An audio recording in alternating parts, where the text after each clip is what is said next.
ஏக இறைவனின் சாந்தியும் சமாதானமும் நம் அனைவரின் மீதும் உண்டாவதாக. எல்லா புகழும் இறைவன் ஒருவனுக்கே. நம்ம தொடர்ந்து நிலவரங்களை பார்த்துட்டு இருக்கோம். இன்னைக்கு வந்திருக்கக்கூடிய முக்கியமான தகவலை பார்க்கலாம். நேற்று புத்தாண்டாக இருந்துச்சு. நேற்று ஜனவரி 1 முதல் நாளில் நடந்தது தான் இன்னைக்கு நமக்கு தகவலாக வந்திருக்கு.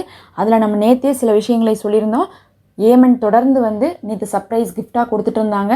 ஒன்று இஸ்ரேலுக்குள்ளேயும், இன்னொன்று பார்க்கும்போது அமெரிக்காவுடைய போர்க்கப்பல்லன்ட்டு இன்றைக்கும் இன்னும் அதிகமான சர்ப்ரைஸ்களை கொடுத்துருக்காங்கன்னு தான் சொல்லணும். ஃபஸ்ட்டு நம்ம காசாக்குள்ளே பார்த்துடலாம்.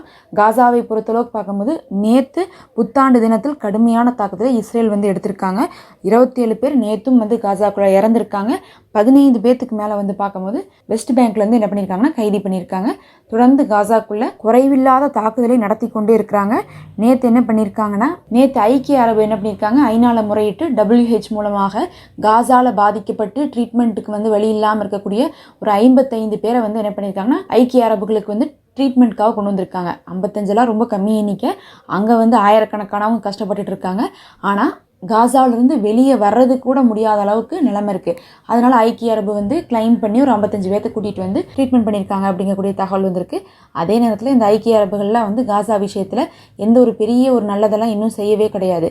ஏமனுக்கு தொந்தரவு கொடுக்கறதே ஒன்று சவுதியும், இன்னொன்று ஐக்கிய அரபுகள் தான். ஏமன் தொடர்ந்து காசாக்கு சப்போர்ட் பண்ணுறாங்க. அந்த ஒரு விஷயத்துக்காகவாவது ஏமன் மேலே தாக்குதல் பண்ணாமல் இருந்தாங்கன்னாவே பெரிய விஷயம்தான். ஆனால் அந்த பக்கம் அடிக்கிறதையும் அடிச்சுட்டு இந்த பக்கம் என்ன பண்ணுறாங்கன்னா ஹெல்ப்பும் பண்ணிட்டு இருக்காங்க. இதே வேலையை யார் பண்ணுவாங்கன்னு பார்த்தீங்கன்னா, ஒன்று ஜோர்டான்லையும், இன்னொன்று எஜிப்டில் இருக்கக்கூடிய அப்துல் ஃபத்தா சிசியும் இதே வேலையை தான் பண்ணுவாங்க. என்ன பண்ணுவாங்கன்னா, நாங்கள் காசாக்கு சப்போர்ட்டாக இருக்கிறோம், காசா சுதந்திரம் அடையணும்னு நாங்கள் ஆசைப்படுறோம்னு சொல்லுவாங்க. ஆனால் என்ன பண்ணிட்டு இருப்பாங்கன்னு பார்த்தா, இவர்களுக்கு யாரெல்லாம் உதவி புரிந்துட்டு இருக்காங்களோ அவர்களுக்கு எதிராக சண்டை போடுவாங்க. இப்போ எஜிப்ட் என்ன அறிவிச்சிருக்காங்கன்னு பார்க்கும்போது, நாங்கள் ஏமன் மேலே தாக்குதல் செய்ய போகிறோம்னு அறிவிச்சிருக்காங்க. எங்களுக்கு கடல் வழியாக நிறைய வருமானம் வந்துட்டு இருந்துச்சு. இப்போ என்ன இருக்குது, அந்த வருமானம்லாம் ஏமன்னால தடுக்கப்பட்டுருச்சு. எங்களுக்கு அந்த சூயஸ் கால்வாய் வழியாக கப்பல்கள் வராதனால எஜிப்டுடைய வருமானமே 1.25 வருஷமாக பாதிக்கப்பட்டிருக்கு. எங்களுடைய வருமானமே போச்சு. அதனால நாங்கள் என்ன பண்ண போகிறோன்னா, ஏமன் மேலே வான் தாக்குதல் செய்ய போகிறோம். அப்படி நாங்கள் செஞ்சோம்னா என்ன பண்ணுவாங்க, ஏமன் அந்த கப்பலெல்லாம் விட்டுருவாங்க அப்படிங்கிற மாதிரி சொல்கிறாங்க. அமெரிக்கா சொல்லி கேட்கல, இஸ்ரேல் சொல்லி கேட்கல. அந்த ப்ராஸ்பெரிட்டி கார்டியன் தாக்குனாங்க. எத்தனையோ விஷயங்கள் நடந்துச்சு. 4 நாளைக்கு முன்னாடி கூட ஏமனில் ஒரு பெரிய தாக்குதலை முன்னெடுத்தாங்க. இதுக்கெல்லாம் கேட்காத ஏமனு எஜிப்டை அடித்தா கேட்க போகிறாங்க.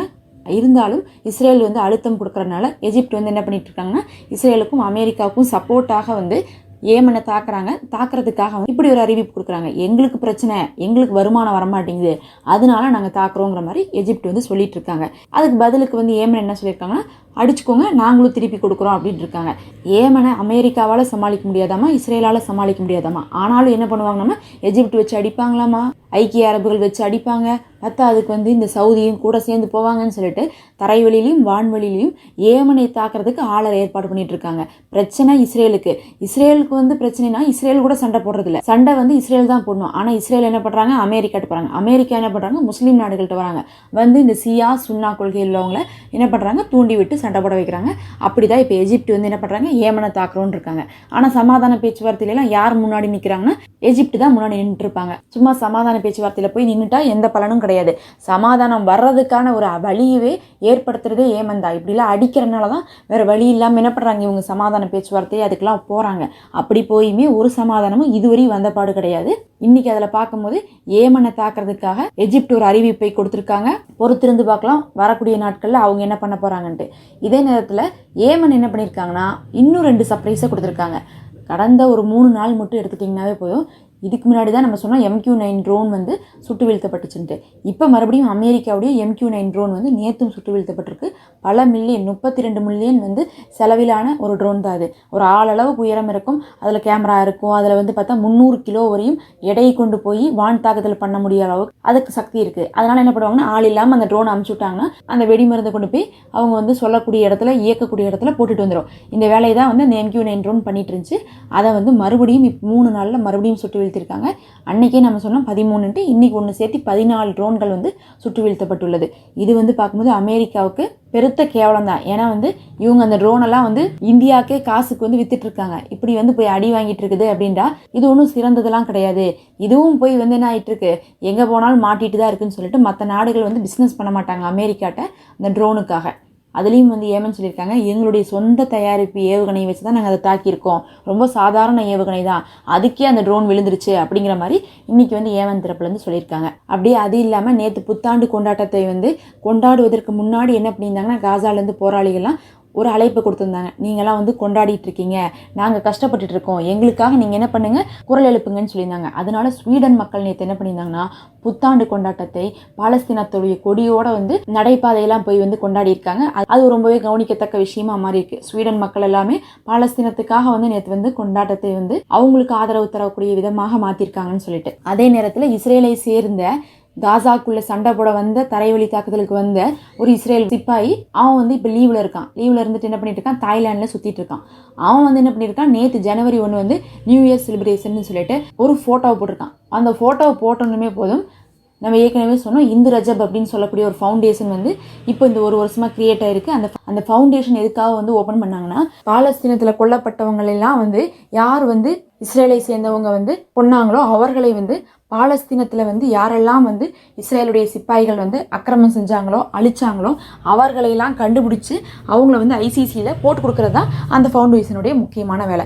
இப்போ தான் போன வாரம் என்ன பண்ணியிருந்தாங்க, அந்த இந்து ரஜப் அப்படின்னு சொல்லக்கூடிய குழந்தையை அழித்த அந்த பாவியை வந்து என்ன பண்ணியிருந்தாங்க, கண்டுபிடிச்சி அவன் இங்கே ஸ்ரீலங்காவில் இருக்கான், அதுக்கப்புறம் அங்கேருந்து இங்கே தப்பிச்சு ஓடி இருக்கான்னு சொல்லிட்டு தொடர்ந்து அவங்க வந்து தகவலை கொடுத்துட்டு இருந்தாங்க. மொசாடே வந்து மிஞ்சக்கூடிய அளவுக்கு வந்து இந்த இந்து ரஜப் அப்படின்னு சொல்லக்கூடிய ஃபவுண்டேஷன் செஞ்சுட்டு இருக்காங்க. இப்போ நேற்று மறுபடியும் நியூ இயர் செலிப்ரேஷனோட ஒருத்தன் ஃபோட்டோ போட்டணும், அவனை கண்டுபிடிச்சு அவன் வந்து எங்கே இருக்கானோ அந்த கவர்மெண்ட்டுக்கு அனுப்பி விட்டுருக்காங்க. அனுப்பி விட்டுட்டு ஐசிசியுடைய ரூல்ஸ் பிரகாரம் இவனை நீங்கள் பிடிச்சி கொடுக்கணும் அப்படின்னு வந்து சொல்லியிருக்காங்க. அவன் வந்து காசாக்குள்ளே என்ன பண்ணானோ அந்த ஃபோட்டோவை போட்டு, அதுக்கப்புறம் நேற்று அவன் வந்து நியூ இயர் செலிப்ரேஷன் அப்போ போட்ட ஃபோட்டோவை போட்டு, இப்போ அவன் தான் இவன் இப்போ இங்கே இருக்கிறான், லீவில் வந்து சுற்றிட்டு திரியிறான், இவனெல்லாம் வந்து ஐசிசி பிடிச்சி கொடுக்க சொல்லி ஏற்கனவே வந்து தீர்ப்பு கொடுத்துட்டாங்கன்னு சொல்லிட்டு சொல்லியிருக்காங்க. நல்லா கவனிச்சு பார்த்தா தெரியும். 2 வாரத்துக்கு முன்னாடி தான் வந்து இஸ்ரேல் என்ன சொல்லிச்சுன்னா, உங்களுடைய வலைத்தளங்களில் இருக்கக்கூடிய புகைப்படத்தெல்லாம் இஸ்ரேல் வீரர்கள் வந்து விலக்கி கொள்ளுங்க, நீங்கள் தான் காசால அத்துமீறினீங்க அப்படின்னு சொல்லிட்டு தெரியக்கூடாதுங்கிறதுக்காக ஒரு அனௌன்ஸ்மெண்ட் கொடுத்தாங்க. 2வது, எங்கிருந்தாலும் உள்ளூருக்கு வந்துருங்க, நீங்கள் இஸ்ரேலுக்குள்ளே இருந்தால் மட்டும்தான் உங்களுக்கு சேஃபு, மற்றபடி இஸ்ரேலை விட்டு நீங்கள் எந்த நாடுக்கு போனாலும் உங்களை வந்து போலீஸ் பிடிச்சிட்டு போயிடுவான், அதனால் நீங்கள் உள்ளே வாங்கன்னு சொல்லிட்டு கூப்பிட்டுருந்தாங்க.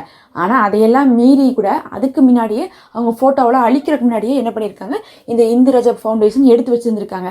அதனால புதுசாக வந்து போடும்போது அவங்க சும்மா நார்மலாக இருக்கிற ஃபோட்டோ போட்டாவே அவன் தான் இவன் சொல்லிட்டு கண்டுபிடிச்சி கரெக்டாக போட்டு கொடுத்துட்றாங்க.